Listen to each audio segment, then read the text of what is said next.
Ja siis tere hommikust veel kord ja hakkame pihta. Need kõnealused mündid on siis need, mis siin pildi peal. Need on vanimad teadaolevad Eestis löödud mündid. Neid on ainult Eestist leitud, konkreetsemalt Põhja-Eestist, kahest aardest, Keava linnuselt, üks selle mündi fragment ja Padakalmistu ühest matusest ka. Ja siin mündi peal, nagu me võime näha, on kividest laotud müür, selle taga on mingisugune torn, mille materjali või muu kohta täpsemalt midagi öelda ei saa, ja on 2 ristimärki. Ja nende müntide dateering on selline nagu üsnagi laiades raamides, sest et ainsa pidepunkti annavad nende samade aarete teised mündid, mis aga on paraku üsna laias vahemikus 11.–13. sajandini. Mu tänane ettekanne on mingis mõttes järg minu eelmise aasta kevadpäevade ettekandele. Et kes ei olnud või ei mäleta, siis ma kiirelt võtan selle kokku. Siis ma üritasin seostada Varbola linnust kui ühte sellist heas mõttes kummalist arheoloogilist objekti, siis mõningate kirjalike allikate infoga 12. sajandist Eesti kohta. See tsitaat oli mul minu meelest aasta aega tagasi ka ekraani peal, et siin Heiki Valke Valterlang on puhtalt siis linnuse mastaabi põhjal nentinud, et tema pikaajaline ülalpidamine pidi eeldama mingisugust sellist süsteemi. Ma võin seda täiendada, et kirjalike allikate põhjal paistab suhteliselt sama pilt, et Henriku kroonikas kõike on selline toimija nagu varbolased, kes on siis ka konkreetselt just selle linnuse inimesed, et mitte mingist piirkonnast pole juttu.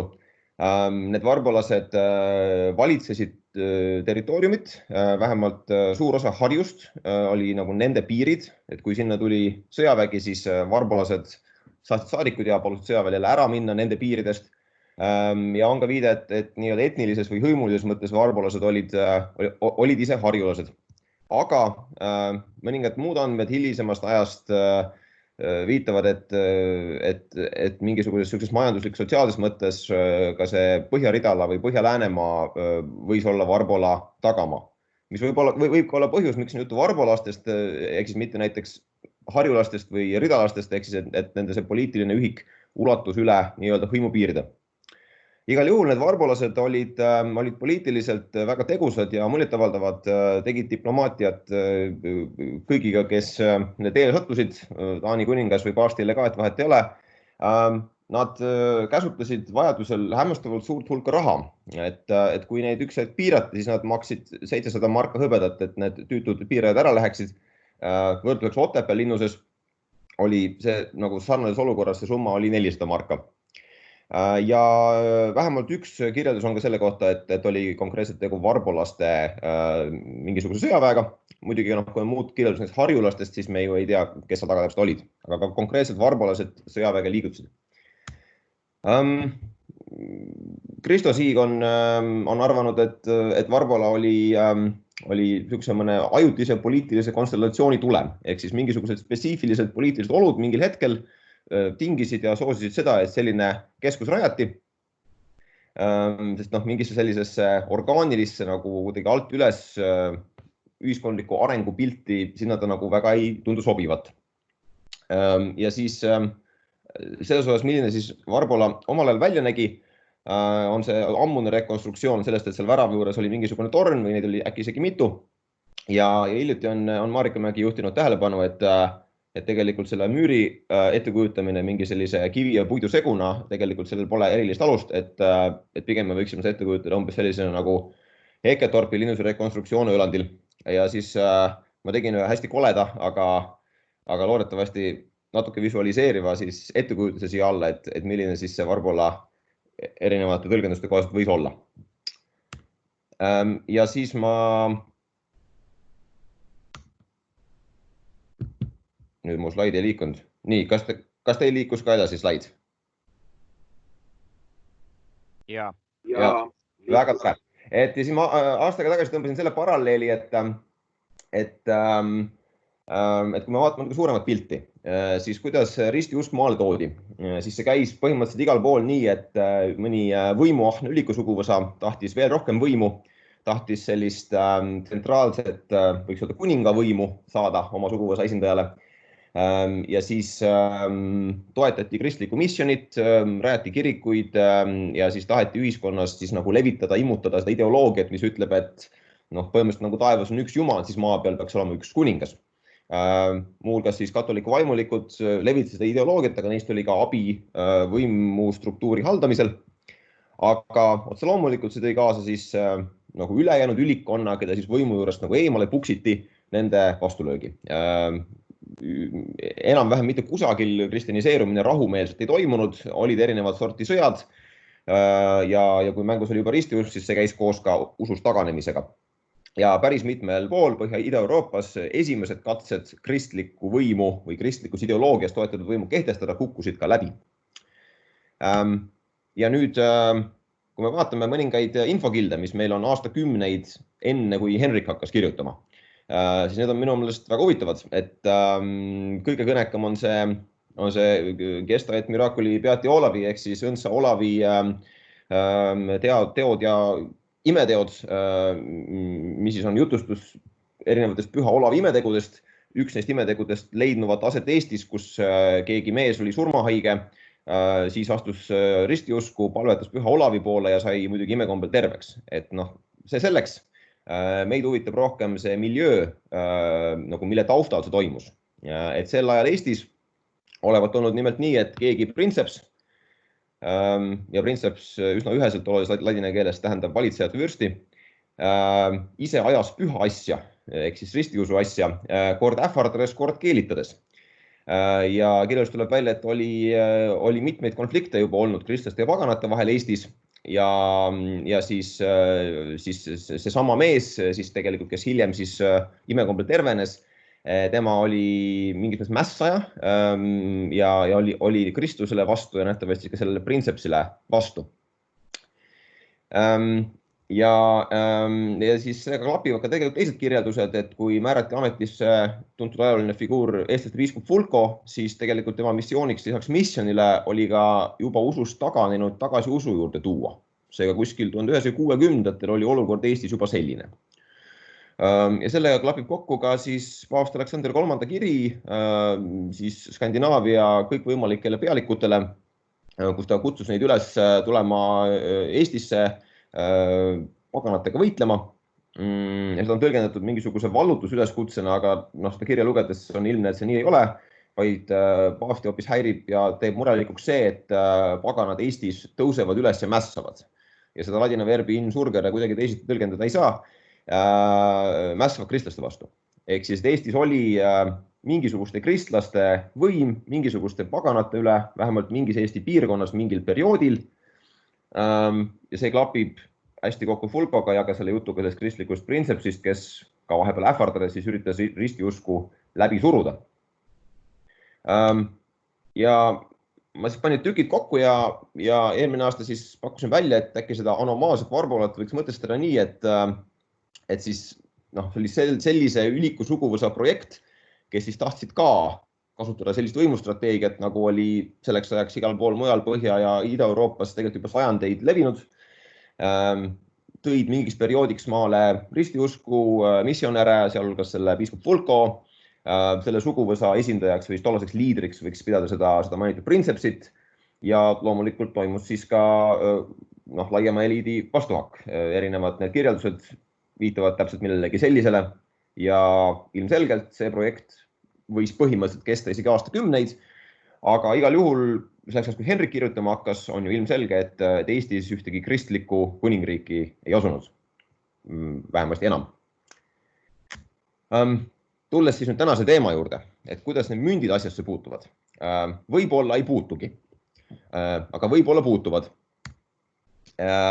Sest et veel üks aspekt, mis iseloomustad kristjaniseerumist tõepoolest kõikjal mujal Põhja- ja Ida-Euroopas, oli see, et koos katsetega kehtestada kristlikku võimu hakati ka lööma ise münte. Seal oli vähemalt kaks head põhjust. Esiteks münt on võimusümbol. Selle mündi pildiga on võimalik sõna otseses mõttes pildil hoida seda, et kes siis on nüüd valitseja. Ja ühtlasi, kui kehtestada valuuta, siis on võimalik teha nii-öelda rahareforme ja seeläbi tegelikult nii-öelda varjatult elanikkonda maksustada, vahetades paremad mündid kehvemate vastu. Mitmel pool hakati münte lööma ja siis see traditsioon jätkus mõnel pool tänapäevani. Teisal jällegi ta algas ja katkes ja mõnikord algas uuesti ja mõnikord ei alandki uuesti. Ja nüüd, kui me vaatame seda tausta, siis see võiks tekitada huvitavaid seoseid. Ent ometi neid münte hetkel kirjanduses on peetud hoopiski taanlaste omadeks. Nimelt käibiv käsitlus, millest räägitakse kindlas kõneviisis, on see, et Valdemar II maabus 1219. aastal Revalas ja siis sel või järgmisel aastal hakkas Tallinnas lööma selliseid münte. Et see münt peaks siis sümboliseerima taanlaste võimu Põhja-Eestis, konkreetsemalt siis Valdemar II kuningavõimu. Noh, lõpuni seda muidugi välistada ju ei saa. Aga nendel müntidel ei ole tollaste Taani müntidega mitte midagi ühist. Erinev on nende kaal. Võib-olla olulise asjana on erinev see, et Eesti omad on brakteaadid, ehk siis pilt ainult ühel poolel, Taani omad sellel olid kahepoolsed mündid. Neid on toodetud Eestis mõneti asjaarmastajalikumalt ehk ühekaupa tehtud, Taanis juba nii-öelda mass toodeti münte sellel ajal. Ja muidugi ka müntide sümboolika on hoopis teine. Et Taani müntidel kujutati kuninga nägu, mõnikord harva, kui ei olnud nägu, oli vähemalt kuninga nimi. Kumbagi seda asja neil Eesti müntidel me ei näe. Seda kõike on üritatud selgitada konstruktsiooniga, mida ma nimetan niinimetatud Saksa müntmeistri teooriaks.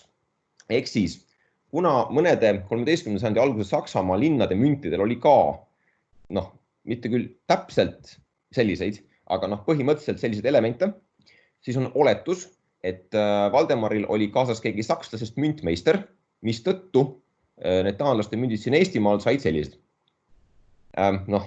Täielikult seda välistada jällegi ei saa, aga võiks mõelda sellele, et mitte mingit muud infot selle kohta, et Saksa müntmeistrid või nende Saksa linnade sümboolika oleks kuidagi Taanis mõju avaldanud, meil ei ole.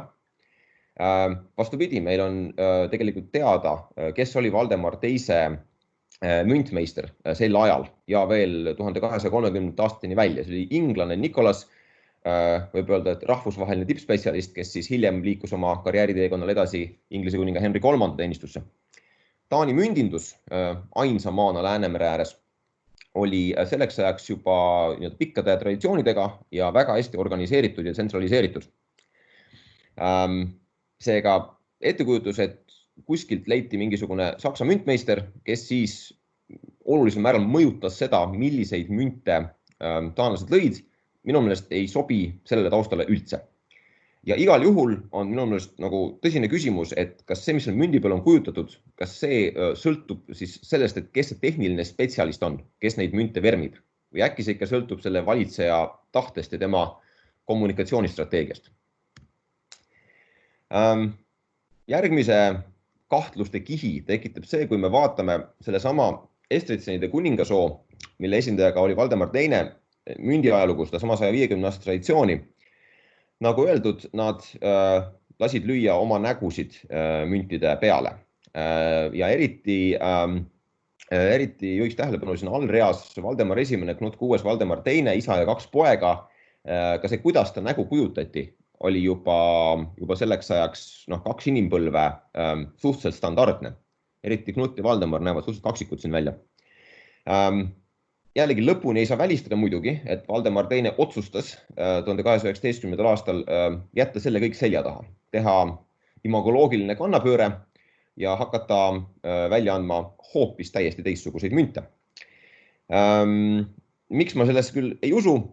Lisaks eeltoodud põhjustele on see, et see ei oleks absoluutselt täitnud seda eesmärki, mida on arvatud või pakutud, et Valdemar tahtis saavutada. Ehk siis selline müüri ja torniga münt ei oleks kommunikeerinud seda, et nüüd siin Revalas valitseb Valdemar. Mitte keegi poleks saanud aru, et see on taanlaste münt. Kuna taanlaste mündid olid pika traditsiooniga, kõik teadsid Läänemere ääres, millised need on. Seega tahtnuks Valdemar kommunikeerida, et näiteks siin Revala kaubasvõlmes tema on nüüd peremees, siis ta pidanuks just laskma välja selliseid münte, mida kõik tunnuks ära tema ja tema suguvõsa omadena. Kui need on taanlaste mündid, siis Valdemar seda ei teinud, ta lasi välja münte, mis olid talle kahjulikud või igal juhul mingisugust sellist võimu manifesteerimise kasu talle poleks nendest olnud. Aga olgu, et see oli Taanis, aga Eesti pole Taani, äkki välismaal taanlased käitusid hoopis teisiti. Meil on ainult üks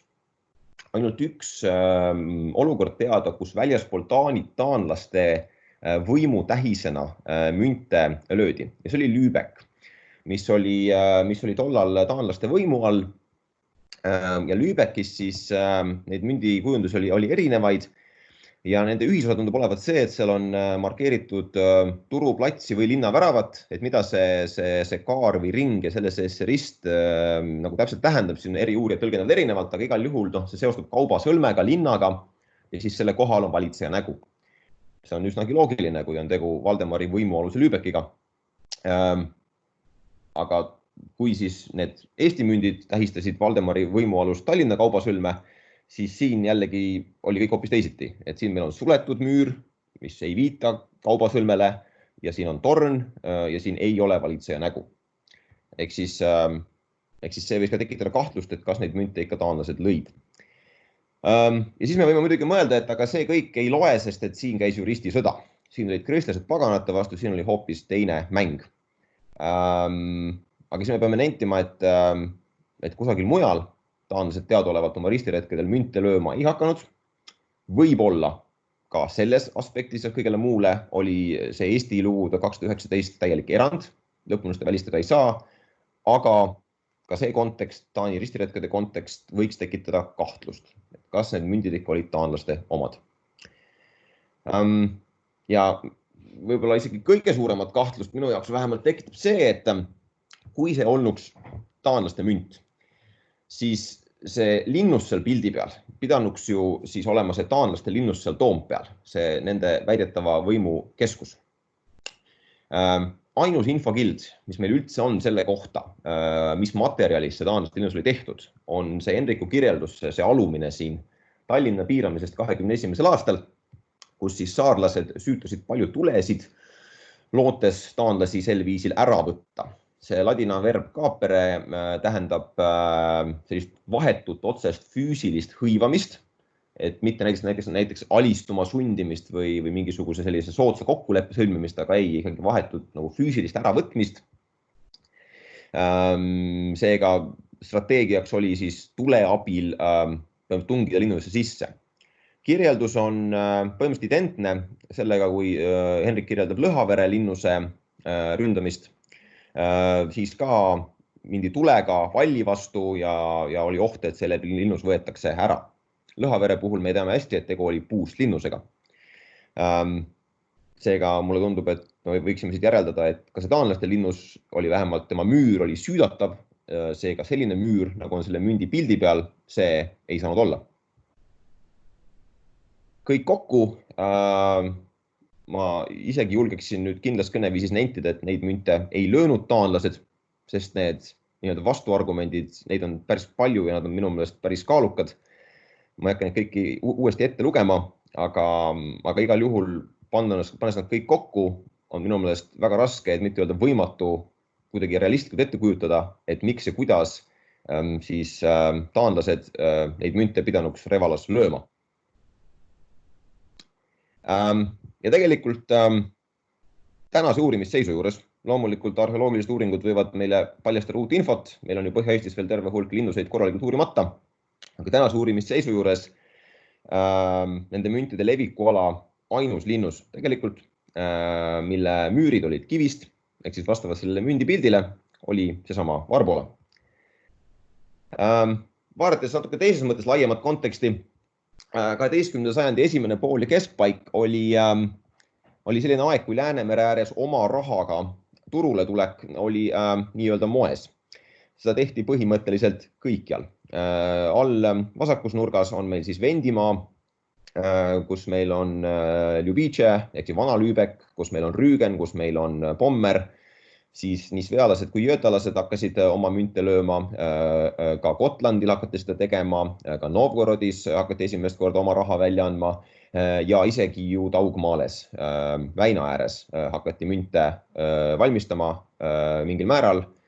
Ma seda dateering seal nagu veidike ujub, eks ole, aga 12. sajandil seda kindlasti tehti. Eestit läbisid teatavasti suured kaubateed. Eesti oli nende piirkondadega kontaktis. Ei saa lõpuni välistada, et eestlased jäid sellest trendist täiesti kõrvale, kui võiks äkki arvata, et võib-olla ei jäänud. Ja vaadates nüüd veel ühe nurga alt, siis kui kusagil hakati omamaiseid münte lööma, siis seda nii-öelda visuaalset disaini mõnikord mõeldi ise välja, aga enamasti mitte. Saadi inspiratsiooni piirkondades, kus juba oli varasem mündindus ja piirkondades, millega oldi kontaktis näiteks kaubanduse kaudu. Et taanlased ja norralased said inspiratsiooni inglise müntidest, ungarlased said näiteks Bayerist ja tšehhid said lisaks neile ka veel isegi Bütsantsist. Nüüd, kellelt võid Eestis inspiratsiooni saada? 11. sajandil kaubandusolukord Läänemerel Nils Blomqvist on iseloomustanud tinglikult ja nii öelda sõnadega Vendi Hansa, ehk siis need lääneslaavi Vendimaa kaupmehed paistavad nagu igal pool silma. Et sama Ljubice, mille rekonstruktsioon on pildi peal, hiljem siis Lübeck, et see on ju loomulik kaubasõlm seal Draave jõe suudmes siis Kirde-Euroopa ja Kesk-Euroopa vahel. Ljubicelasi on ühel Rootsi ruunikivil mainitud, mingisugune selline kindlustatud kaubahoovilaadne asi keset ühte Gotlandi järve on arvatud, et see oli nende oma. Üks Vendi 3 pea jumala kuju on leitud muinasriiast. Vendi pärast keraamikat on leitud niinimetatud muinastallinnast. Ja mis minu jaoks on kõige huvitavam, lääneslaavi keele mõju on näha Novgorodi tohukirjadel. Et sealne slaavi keel on nagu mingisugune segu lääneslaavi keelest ja idaslaavi keelest, mis siis tuli sinna lõuna poolt. Igal juhul me saame nentida, et Vendi kaupmehed kindlasti olid aktiivsed sellel Läänemerel ja võisid ka anda igasuguseid ideid ja inspiratsiooni endaga kaasas. Ja kui me vaatame siis neid Vendi münte, siis üks huvitav münt on Pommerist, kus siis on ühisvalitsejad vennad Kasimir ja Pugislav. Neil oli huvitav münt, et neil oli nagu 2 meest, aga 1 nägu mündi peal ja siis selle ümber on nende mõlema nimed. Aga see selleks. Siinkohal meid huvitab rohkem teine külg, kus meil on müür ja selle taga on tornid. Aga see muidugi ei ole nagu veel selline täpne nagu võrdkuju, sest et siin on seal müüris on ka värav ja neid torne on 3.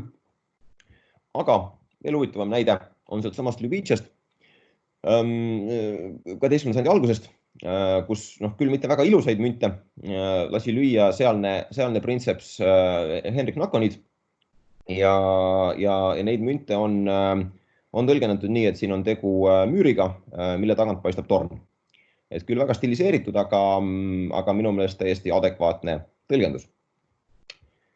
Ja nüüd võttes arvesse, et see taanlaste teooria seisab minu meelest vägagi savijalgadel ja võttes arvesse, et meil on ikkagi see sama Barbola, mis on väga fenomenaalne nähtus ja et ühtlasi 12. sajandist meil on kirjalikke andmeid selle kohta, et kristliku võimu vähemalt mingil ajal mingis piirkonnas üritati kehtestada, siis võiks tõmmata sellise paralleeli, et kui neid münte oleks löödud seoses Varbolaga, kas just Varbolas füüsiliselt, aga igal juhul poliitilises mõttes seoses Varbolaga, äkki umbes sel ajal, kui oli ametis ka esimene eestlaste piiskop Fulko, sest mündi peal on ju ka ristimärgid, siis see sobituks igal juhul sellise laiemasse mustrisse.